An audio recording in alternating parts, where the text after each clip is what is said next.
দর্শক এই মুহূর্তে দেখতে পাচ্ছেন প্রেস ক্লাবের সামনে তারা স্লোগান দিচ্ছেন এবং রাজপথে বসে আছেন। রাজপথ ছাড়বেন না বলে তারা বলতেছেন তাদের 9 দফা দাবি, ছাত্রদের 9 দফা দাবি এবং তাদের ভাই বোনদের খুনের বিচার চাওয়ার জন্য তারা আন্দোলনে নেমেছেন, বসে স্লোগান দিচ্ছেন।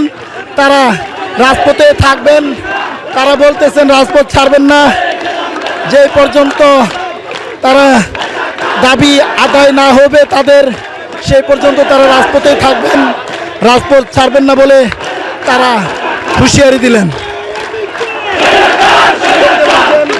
এই মুহূর্তে দেখতে পাচ্ছেন,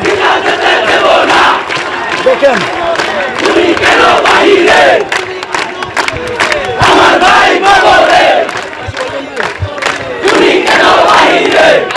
রাজপথে নামছে আপনারা দেখেন, দর্শক দেখতে পাচ্ছেন, দেখেন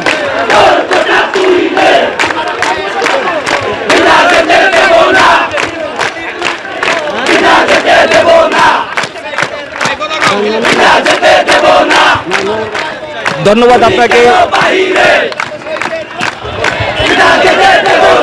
আপনারা জানেন যে বৈষম্য বিরোধী ছাত্র আন্দোলনের ব্যানারে আন্দোলন চলছে। আন্দোলন কেন চলছে তাও আপনারা অবগত রয়েছেন। সাধারণ শিক্ষার্থীরা তাদের অধিকারের জন্য, তাদের অধিকার আদায়ের জন্য বাংলাদেশের সকল শিক্ষা প্রতিষ্ঠানে আওয়ামী সন্ত্রাসী বাহিনী, পুলিশ এবং ছাত্রলীগ সহ যে ন্যাক্কারজনক হামলা চালিয়েছে, সেই হামলার প্রতিবাদে আমরা আজও এই আমাদের সহযোদ্ধাদের রক্তের বদলা নেওয়ার জন্য রাজপথে আছি এবং থাকব। এবং আপনারা জানেন বৈষম্য বিরোধী ছাত্র আন্দোলনের 9 দফা দাবি আদায়ের জন্য 9 দফা দাবি দেওয়া হয়েছে। সেই 9 দফা দাবি আদায়ের জন্য ছাত্র সমাজ এখনো ঘুমাতে পারে না। প্রত্যেকটি শহীদের রক্তের বদলা নেওয়ার আগ পর্যন্ত, প্রত্যেকটি শহীদের রক্তের বদলা নেওয়া পর্যন্ত বৈষম্য বিরোধী ছাত্র আন্দোলন তথা বাংলাদেশের সকল ছাত্র সমাজ ঘরে বসে থাকবে না। কেউ ঘরে বসে নেই, সবাই সবার জায়গা থেকে আন্দোলন করছে। যারা এখনো আন্দোলনে অংশগ্রহণ করেন নাই, আমি তাদেরকে অনুরোধ করব, আপনারা আপনাদের ভাইয়ের পাশে দাঁড়ান, আপনারা আপনাদের সন্তানের পাশে দাঁড়ান, আপনারা আমাদের পাশে দাঁড়ান, এই আন্দোলনকে সফল করুন। একটা কথা মনে রাখবেন, এই আন্দোলন যদি ব্যর্থ হয় বাংলাদেশ ব্যর্থ হবে। বাংলাদেশকে পুনরুদ্ধার করতে হলে আমাদের এই আন্দোলনকে সফল করতে হবে।